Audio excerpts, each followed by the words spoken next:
Les musiciens de Brême, des frères Grimm. Il était une fois un âne qui, après avoir beaucoup travaillé tout au long de sa vie, se trouva bien fatigué.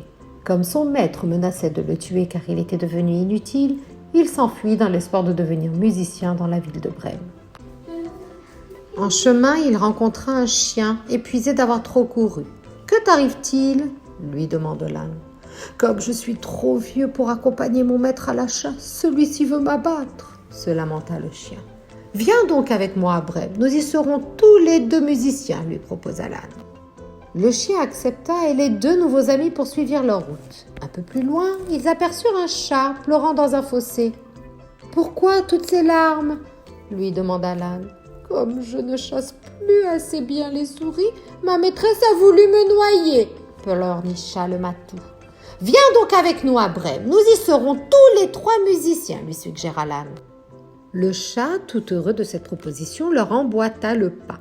Un peu plus tard, les trois nouveaux amis traversèrent la cour d'une ferme où s'égosillait un coq. « Pourquoi tous ces cocoricots ?» lui demanda l'âne. « Demain, cocorico, je dois finir ma vie dans la casserole de ma maîtresse, alors je chante tant que je le peux encore, » répondit tristement le coq. « Puisque tu aimes tant chanter, viens donc avec nous à Brême pour y être musicien, » lui conseilla l'âne. Ravi de cette aubaine, le coq se tut et rejoignit la petite troupe aussitôt. Les quatre nouveaux amis cheminèrent ensemble jusqu'à un grand bois où ils s'arrêtèrent pour passer la nuit. Comme le coq s'était installé en haut d'un arbre, il aperçut au loin les lumières d'une maison. Il alerta aussitôt ses compagnons qui décidèrent d'aller y faire un tour. Quelques instants plus tard, les animaux arrivèrent devant une grande et belle maison.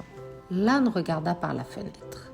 « Mes amis, » dit-il, « je vois des tas de choses délicieuses à manger, mais je vois aussi 4 bandits attablés qui s'en régalent. » « Mais alors, comment faire pour participer à ce banquet ?» se lamenta le coq. « J'ai peut-être une idée, » lui répondit l'âne.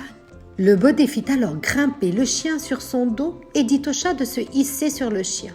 Enfin, il demanda au coq de se poser sur la tête du matou. Cela fait, l'âne se mit à braire, le chien a aboyé, le chat a miaulé et le coq a chanté. Entendant ce vacarme, les brigands prirent peur et filèrent se cacher dans la forêt. Les 4 amis firent alors un véritable festin et une fois repus, cherchèrent un endroit où dormir. L'âne s'installa sur le fumier, le chien se coucha derrière la porte, le chat s'étendit devant la cheminée et le coq alla se percher sur le poulailler.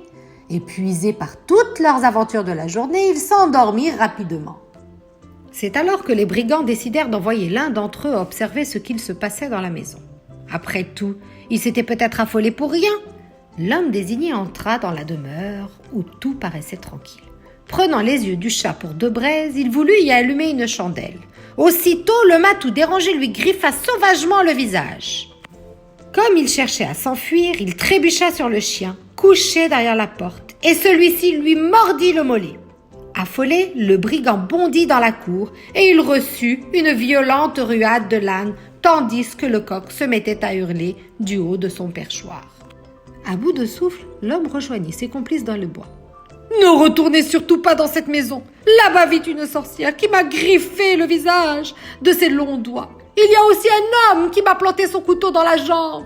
Et dans la cour se cache un monstre qui m'a rossé avec un morceau de bois. Mais le pire de tout dans cet endroit maudit, c'est un juge au chapeau rouge qui ne cesse de crier « Amenez-moi ce brigand! Amenez-moi ce brigand !» Ce témoignage glaça le sang des voleurs.